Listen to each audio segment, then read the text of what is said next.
Assalamualaikum warahmatullahi wabarakatuh.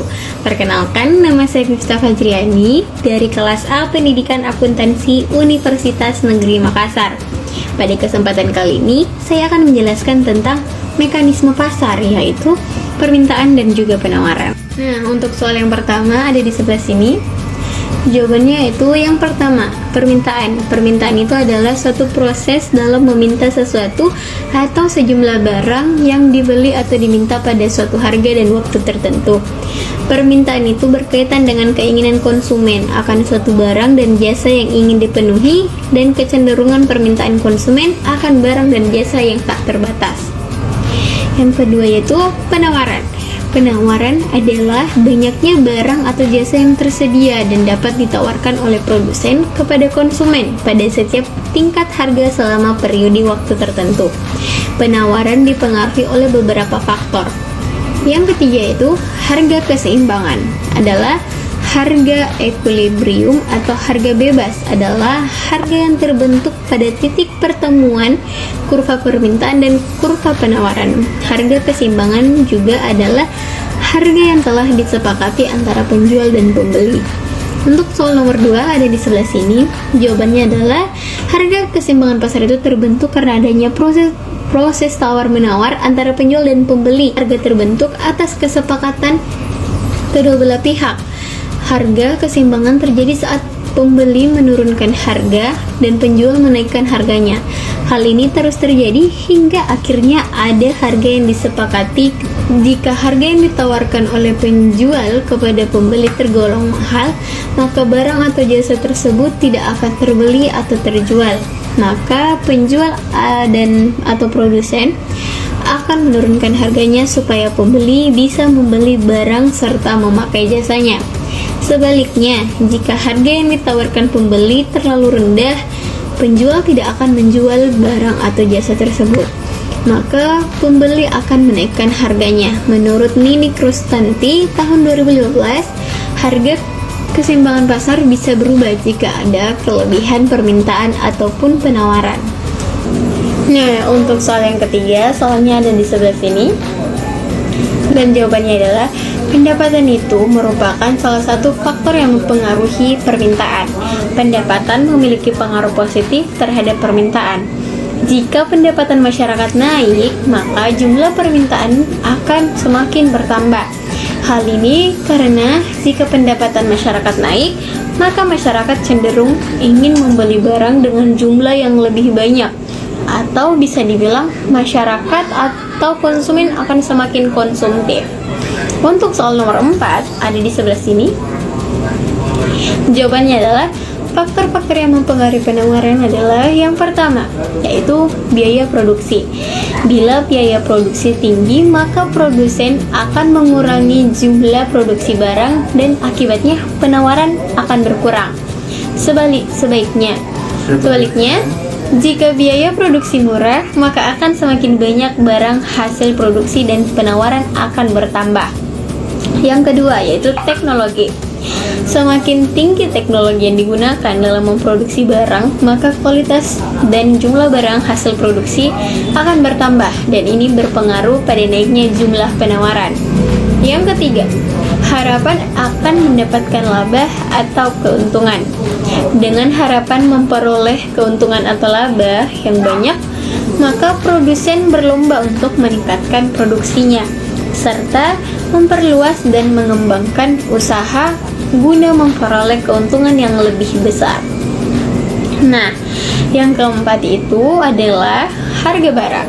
Jika barang naik, jumlah barang yang ditawarkan sudah meningkat, namun harga barang yang turun membuat jumlah barang yang tersedia akan turun.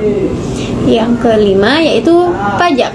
Apabila harga barang tinggi karena pajak yang tinggi, permintaan akan berkurang. Imbasnya, penawaran juga berkurang jumlahnya. Yang keenam, harga barang pengganti. Jika barang pengganti harganya meningkat, penjual akan meningkatkan jumlah barang yang tersedia. Dengan begitu, penjual bisa mengalihkan konsumen pada barang pengganti yang memiliki harga lebih rendah. Yang ketujuh, perkiraan harga pada masa depan. Apabila suatu perusahaan memperkirakan harga produknya naik, tetapi penghasilan masyarakat tetap, perusahaan bisa menurunkan jumlah barang yang ditawarkan. Nah, yang ke-8 itu adalah perkiraan harga pada masa depan. Apabila suatu perusahaan memperkirakan harga produknya naik, tetapi penghasilan masyarakat tetap, perusahaan bisa menurunkan jumlah barang yang ditawarkan. Yang ke-9 yaitu munculnya produsen baru. Jumlah barang yang tersedia di pasar juga dipengaruhi oleh munculnya produsen baru, di mana beberapa perusahaan akan memproduksi barang yang sama sehingga stok yang ada di pasar semakin banyak. Yang ke-10 adalah faktor-faktor non-ekonomi seperti bencana alam, larangan impor, dan kebijakan pemerintahan juga dapat mempengaruhi penawaran. Untuk soal yang nomor 5 ada di sebelah sini. Jawabannya yang adalah yang pertama. Kurva permintaan adalah kurva yang menunjukkan sifat hubungan jumlah barang yang akan diminta konsumen dengan harga barang tersebut. Yang kedua adalah kurva penawaran adalah kurva yang menunjukkan sifat hubungan jumlah barang yang akan ditawarkan kepada konsumen dengan harga barang tersebut. Untuk soal yang nomor 6, soalnya ada di sebelah sini. Jawabannya adalah gambar kurvanya itu adalah sebagai berikut. Yang mana pada kurva ini terdapat huruf-huruf yang artinya yaitu P itu melambangkan harga, Q itu melambangkan jumlah barang, S itu melambangkan penawaran, D itu melambangkan permintaan, E itu melambangkan titik keseimbangannya.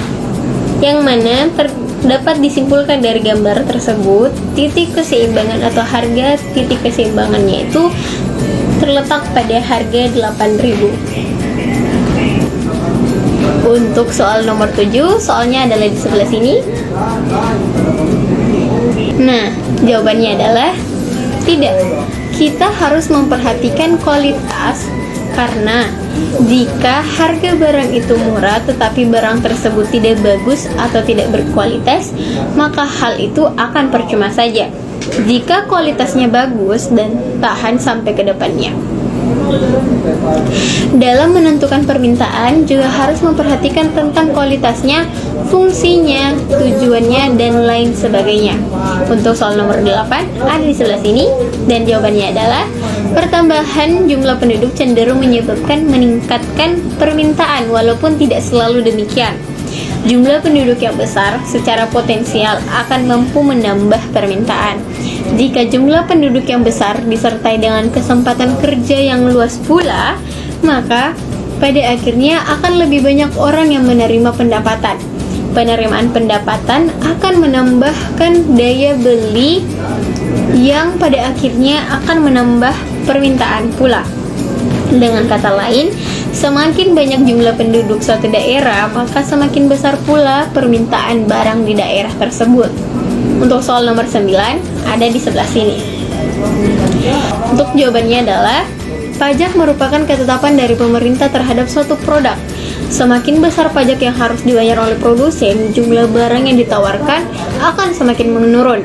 Begitu pula sebaliknya, pajak yang harus dibayarkan oleh perusahaan akan dibebankan pada barang produksi, sehingga harga barang akan menjadi mahal. Untuk soal yang nomor 10, soalnya ada di sebelah sini. Jawabannya adalah permintaan akan berkurang dikarenakan harga yang naik, tapi di sisi lain permintaan juga akan bertambah karena di hari raya Idul Fitri, telur dan pakaian akan sangat dibutuhkan oleh masyarakat yang merayakannya. Permintaan barang akan meningkat bukan karena hanya faktor harga, akan tetapi juga dipengaruhi oleh faktor kebutuhan. Untuk soal yang nomor 11 berada pada di samping sini. Jawabannya adalah keseimbangan pasar akan terjadi bila permintaan dan penawaran pada suatu titik yang sama, ya, PQ, jika dilukiskan dalam suatu kurva. Kurva yang melukiskannya biasa dikenal dengan kurva keseimbangan pasar atau market equilibrium. Dalam kurva keseimbangan ini, garis penawaran dan garis permintaan akan bertemu pada suatu titik yang sama. Titik equilibrium tersebut akan mampu bertahan atau stayed dalam jangka panjang apabila pada titik tersebut konsumen dan juga perusahaan sama-sama diuntungkan atau setidaknya hanya memperoleh kerugian yang sangat kecil atau sangat minim. Suatu kondisi di mana penawaran lebih besar daripada permintaan dapat dinotasikan dengan QS lebih besar dengan QD, maka disebut dengan surplus atau kelebihan penawaran. Suatu kondisi di mana permintaan lebih besar daripada penawaran dapat dinotasikan dengan QD lebih besar QS, maka disebut dengan shortage atau kelebihan permintaan. Kurvanya adalah sebagai berikut. Untuk soal yang nomor 12 berada di sebelah sini. Jawabannya adalah tidak. Setiap permintaan selalu diikuti oleh penawaran. Jika terjadi kelangkaan barang dan jasa, maka produsen tidak dapat memenuhi permintaan konsumen. Jika permintaan barang naik, maka permintaan turun. Namun, jika penawaran harga barang naik, barang yang ditawarkan akan naik pula. Untuk soal yang nomor 13 berada di sebelah sini. Jawabannya adalah terbentuknya harga pasar dikarenakan adanya proses tawar-menawar. Tetapi hal tersebut tidak selalu menjadi penyebab dari terbentuknya harga pasar, karena mungkin saja bisa jadi terbentuk karena salah satu saingan pedagang atau naik turunnya harga pasaran tersebut ditentukan oleh pemerintah. Untuk soal yang nomor 14, soalnya berada di sebelah sini. Jawabannya adalah jika harga pasaran menurun, maka perekonomian akan sangat lambat maju, dan sebaliknya jika harga pasaran meningkat, maka sistem perekonomian akan maju. Sebagai acuan produsen untuk menetapkan harga pasar juga sebagai acuan bagi masyarakat luar negeri untuk mengimpor barang. Untuk soal yang nomor 15, soalnya berada pada sebelah sini. Jawabannya adalah hukum permintaan dan hukum penawaran dapat dikaitkan dalam kehidupan kita sehari-hari. Karena dalam kehidupan sehari-hari kita tidak terlepas dengan yang namanya kegiatan jual beli dan transaksi, yang mana hal tersebut tidak lepas dari hukum permintaan dan juga hukum penawaran. Contohnya adalah permintaan akan barang kebutuhan pokok menjelang lebaran. Barang kebutuhan pokok akan makin mahal karena orang berbelanja lebih banyak. Dalam usaha meredam kenaikan harga tersebut, pemerintah membuka suplai barang pokok yang lebih besar dengan harapan agar harga yang naik dapat diturunkan. Untuk soal yang terakhir, yaitu soal nomor 16, soalnya berada pada sebelah sini. Jawabannya adalah peran pemerintah dalam mempengaruhi harga pasar adalah menetapkan harga minimum, biasanya untuk komoditi yang harganya sedang rendah. Penetapan harga maksimum HET, biasanya untuk komoditi sedang tinggi pada tahapan pajak, titik pertambahan nilai, dan barang mewah. Penetapan subsidi dan yang lainnya. Semua hal tersebut dilakukan dengan dua cara, yaitu intervensi langsung yang terdiri dari penetapan harga minimum dan maksimum, dan juga intervensi yang tidak langsung yang terdiri dari pajak dan pemberian subsidi. Sekian yang dapat saya jelaskan tentang mekanisme pasar. Mohon maaf bila ada kesalahan kata. Saya ucapkan wabillahi taufiq wal hidayah. Wassalamualaikum warahmatullahi wabarakatuh.